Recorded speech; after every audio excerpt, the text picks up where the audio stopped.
Olá, tudo bem com você? Vamos recapitular mais uma lição da Escola Sabatina.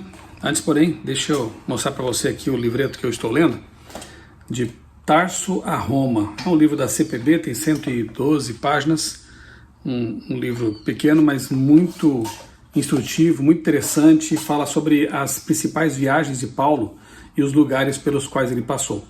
Eu estou fazendo uma série aqui no meu canal sobre esse livro, cada vídeo um capítulo. Quero convidar você a acompanhar. Se você não assistiu ainda, está aqui no meu canal, na playlist de Tarso a Roma. Já gravei 2 vídeos sobre este livro aqui e sobre a vida inspiradora do apóstolo Paulo. Então fica aqui o convite para você ler o livro e acompanhar também os vídeos que eu estou postando aqui no meu canal. As 2 lições da Escola Sabatina aqui, jovens e adultos, neste trimestre, tratam do tema do grande conflito. Estão muito boas, o assunto é muito importante. A lição dos jovens tem como título essa semana a Gênese de Satanás, a origem do mal, do pecado, da rebelião. A semana passada falamos um pouco sobre isso na lição dos adultos também. E a lição dos adultos, que tem como autor o pastor Mark Finley, lição 2, tem o título A Questão Central, Amor ou Egoísmo, né? E fala também aqui sobre a questão do caráter de Deus no grande conflito, como a igreja pode e deve representar bem o caráter de Deus para a humanidade. Aproveito e peço que você se inscreva no canal, se não fez isso ainda, acione o sininho para receber os avisos de novos conteúdos, novos vídeos, faça comentários também aqui abaixo, tudo isso ajuda no engajamento. O YouTube entende que esse conteúdo é relevante e entrega para mais pessoas, então conto com você nisso aí, tá bom? Vamos lá então, lição 2, a questão central, amor ou egoísmo. O verso principal para memorizar, Isaías 41:10, diz assim: Não tema, porque eu estou com você. Não fique com medo, porque eu sou o seu Deus. Eu lhe dou forças, sim, eu o ajudo, sim, eu o seguro com a minha mão, com a mão direita da minha justiça. É um texto realmente lindo demais, de quando em quando eu me recordo, leio esse texto, especialmente vivendo em meio ao grande conflito e a intensificação desse conflito no mundo, tragédias, injustiças, coisas tão ruins acontecendo no planeta. Como é importante ter uma promessa como essa, né? Não tenha medo, porque eu estou com você. Quem diz isso é Deus, e Deus ele cumpre suas promessas. Domingo, um Salvador de coração quebrantado. Como eu sempre tenho feito, eu vou ler aqui alguns trechinhos da lição e depois eu comento com você.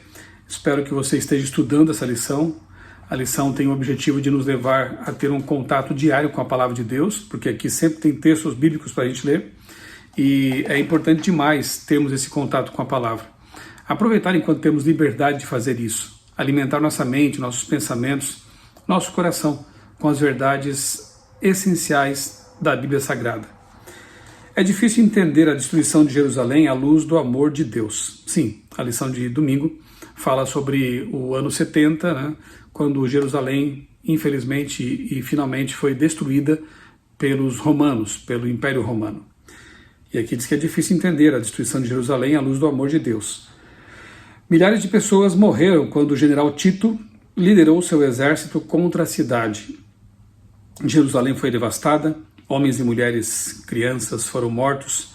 Onde estava Deus enquanto seu povo sofria? A resposta é clara: seu coração estava partido. Lembra quando Jesus, olhando lá de cima do monte, contemplou toda a cidade e disse: Jerusalém, Jerusalém, quantas vezes eu quis, como a galinha faz com seus pintinhos, aninhar vocês debaixo de minhas asas. Mas infelizmente, não todos, mas muitos, especialmente da liderança judaica daquele tempo, rejeitaram o Messias, desprezaram a voz profética e infelizmente acabaram colhendo as consequências dessas escolhas. Devido à rebelião, perderam a proteção do Senhor. Deus nem sempre intervém para limitar os resultados das escolhas de seu povo. Ele permite que as consequências naturais da rebelião se desenvolvam. Deus não causou a matança de crianças inocentes. A morte dos inocentes foi um ato de Satanás, não de Deus. Satanás usando, mais uma vez, o Império Romano para causar sofrimento. Satanás se deleita na guerra, pois ela desperta os piores sentimentos humanos. Ao longo do tempo, tem sido seu propósito enganar e destruir e depois culpar a Deus. Isso é muito comum, né? Não precisa nem ser guerra, pode ser uma tragédia local, pode ser uma doença. Muitas pessoas que muitas vezes vivem dando as costas para Deus ou ignorando a existência dele, não vivendo de acordo com a vontade de Deus, nesses momentos culpam Deus por uma calamidade, uma tragédia, um problema, uma doença ou coisa parecida. Como Satanás se alegra com isso? A maioria dos cristãos que vivia em Jerusalém em 70 depois de Cristo era de origem judaica. É bom lembrar disso, né? Deus desejava preservar as pessoas, por isso ele deu a instrução de que quando os exércitos romanos se aproximassem, eles deveriam fugir da cidade.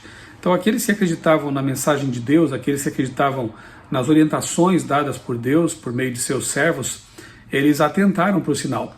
Quando viram ali os exércitos sitiando, né, se aproximando de Jerusalém e depois indo embora, como veremos daqui a pouquinho mais, eles entenderam que era o sinal e fugiram para as montanhas, para longe da cidade. Então, esse povo que acreditou foi poupado. Nos faz pensar, por exemplo, lá no Êxodo mesmo, né? Aqueles que pintaram os umbrais das portas com o sangue do cordeiro foram poupados também da morte ali que se abateu sobre os primogênitos daquela terra. Reflita sobre a seguinte afirmação: não julgamos o caráter de Deus pelos eventos que vemos ao redor. Em vez disso, filtramos os eventos através do prisma do seu caráter amoroso, revelado na Bíblia, porque esse é um bom conselho. Interessante essa proposta de raciocínio, né?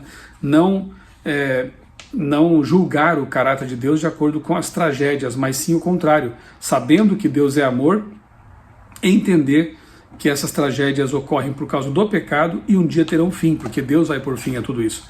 Então, como é importante termos certeza de que Deus é amor, de que Deus cuida de nós, de que Deus tem em vista o nosso bem-estar eterno, principalmente, e que mesmo que fiquemos doentes, soframos algumas tragédias pessoais e finalmente até venhamos a morrer, Deus não esqueceu de nós. Deus está cuidando de nós e Deus está nos preservando para a vida eterna. Isso é muito importante, ter essa convicção profunda, essa certeza em meio a este mundo tão difícil.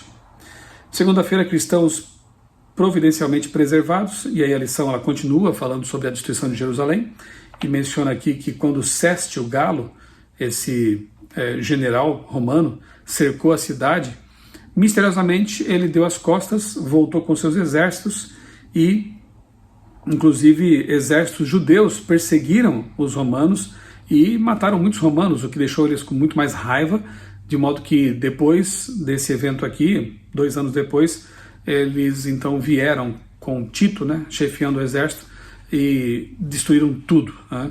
Só causou mais raiva ainda nos romanos. Com a fuga dos romanos, os cristãos de Jerusalém fugiram para Pela, na Pérea, além do Jordão. Ellen White, no Grande Conflito, página 23, diz: o sinal prometido fora dado aos cristãos que aguardavam, e agora todos tiveram oportunidade para obedecer ao aviso do Salvador. Os acontecimentos foram encaminhados de tal maneira que nem judeus nem romanos impediriam a fuga dos cristãos. Deus é soberano sobre os eventos da terra para o cumprimento de seus propósitos. Embora às vezes ele altere seus planos com base em nossas escolhas, seu plano final se cumprirá. A volta de Jesus, o reino eterno.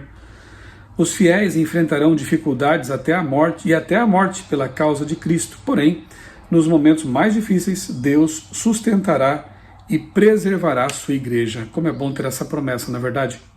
Terça-feira, fiéis em meio à perseguição. E aí os textos para a leitura são Atos 2:41, 4:4, 5:42 e 8:1-8. Os discípulos enfrentaram ameaças, prisão, perseguição e morte. Contudo, corajosamente proclamaram o Cristo ressuscitado e as igrejas se multiplicaram na Judéia, Galiléia e Samaria. Apesar da perseguição, muitas e muitas pessoas foram se convertendo, e esses que eram perseguidos tinham uma fé viva, profundamente enraizada na certeza de que Deus cuida.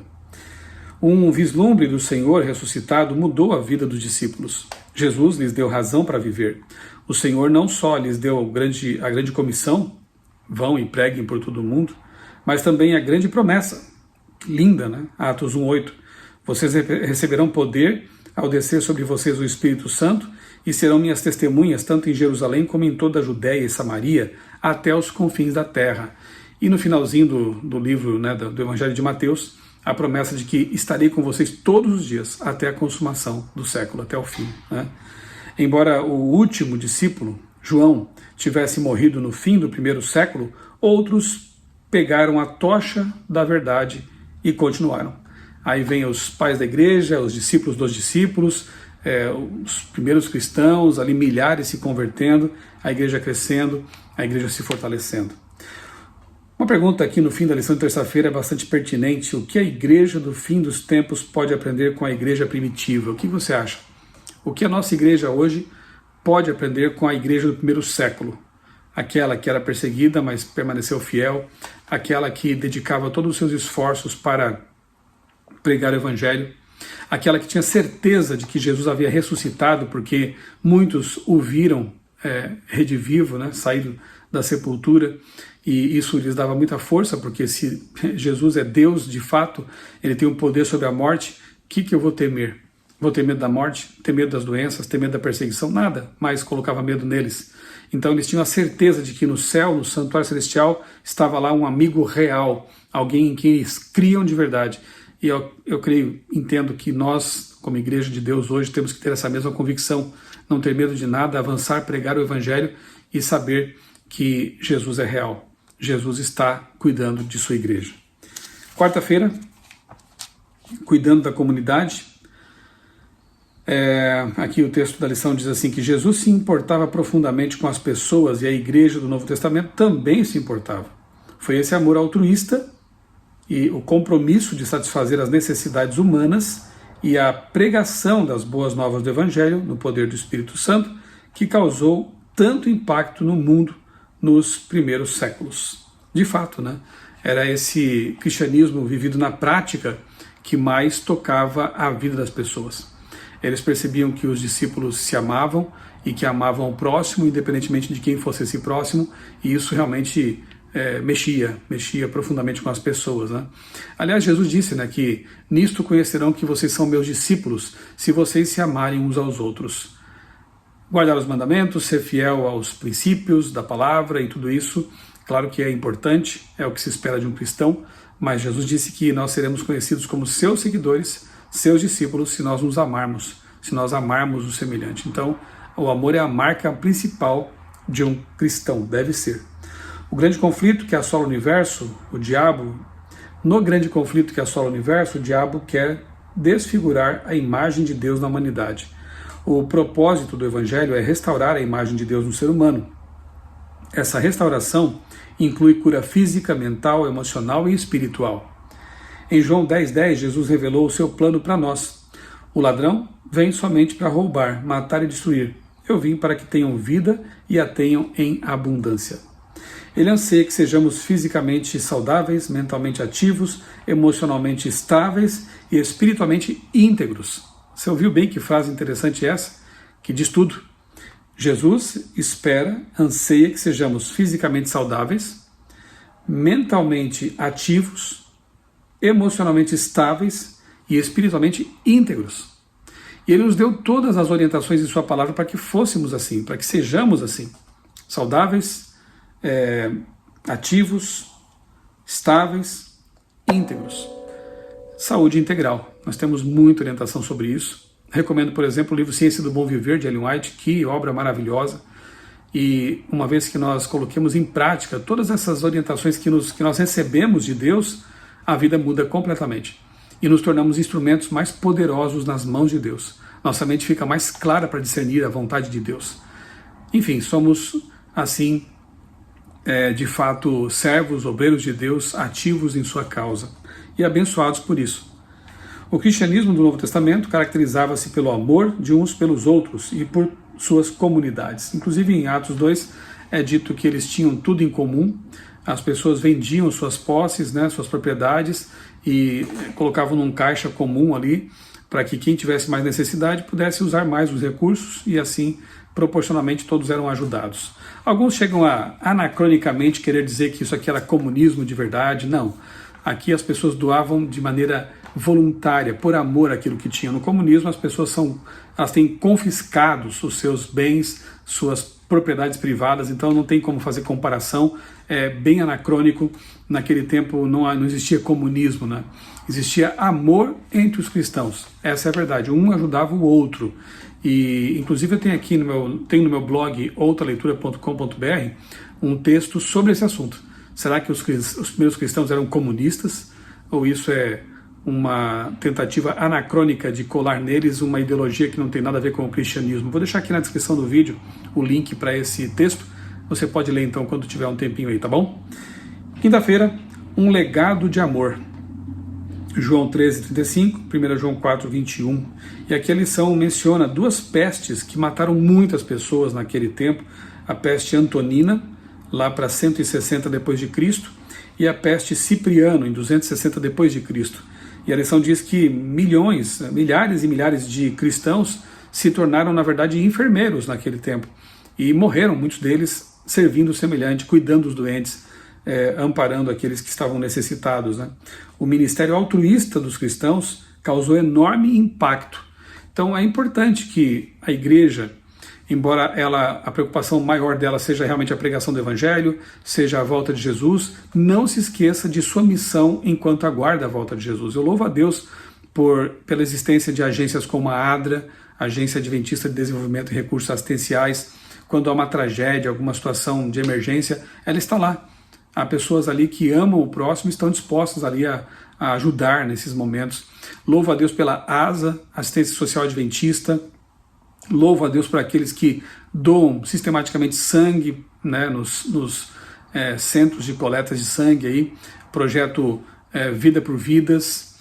Louvo a Deus pelo Mutirão de Natal, Quebrando Silêncio e tantos outros projetos que a Igreja Adventista desenvolve que mostram sua vocação social e seu interesse pelo semelhante. Não é uma igreja meramente escatológica que fica de braços cruzados enquanto aguarda a volta de Jesus, ou então só prega sobre esse assunto e não se preocupa com outras questões momentâneas. As pessoas precisam, eu costumo dizer, precisam de pão e de pão. Precisam do pão da vida, do pão da palavra, mas também precisam do pão físico e de ajuda e de assistência enquanto sofrem. Então, que sejamos realmente como os primeiros cristãos, né? Sejamos altruístas, envolvidos e demonstremos esse amor que Jesus demonstrou também pelas pessoas enquanto aguardamos a volta dele, que é a solução definitiva para todos os problemas da humanidade. Muitos dos quais perderam a vida enquanto cuidavam dos outros, né? Mais bem-aventurado é aquele que dá a vida pelos seus semelhantes, né? Dedicar a vida, se doar de seu tempo, doar de seus recursos para amenizar o sofrimento das pessoas enquanto aguardamos a volta de Jesus. É isso. Que lição maravilhosa, que ensinamentos preciosos esses, que Deus nos ajude a colocar em prática tudo isso na nossa vida diária. Estude a lição, leia a sua Bíblia, ore, busque comunhão com Deus e peça que Ele transforme você num cristão de verdade. Oremos para que Deus nos faça esse milagre em nós e que vivamos, né, como os cristãos do primeiro século também viveram, dedicando-se inteiramente a Deus, ao semelhante e à pregação do Evangelho. Vamos orar?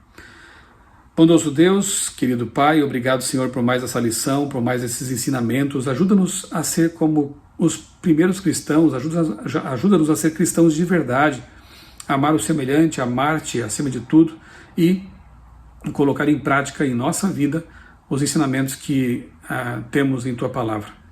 Dá-nos a Tua paz, Senhor, e usa-nos como Teus instrumentos. É o que pedimos, agradecidos, em nome do Senhor Jesus. Amém. Um abraço para você, que Deus abençoe grandemente a sua vida e também a sua família.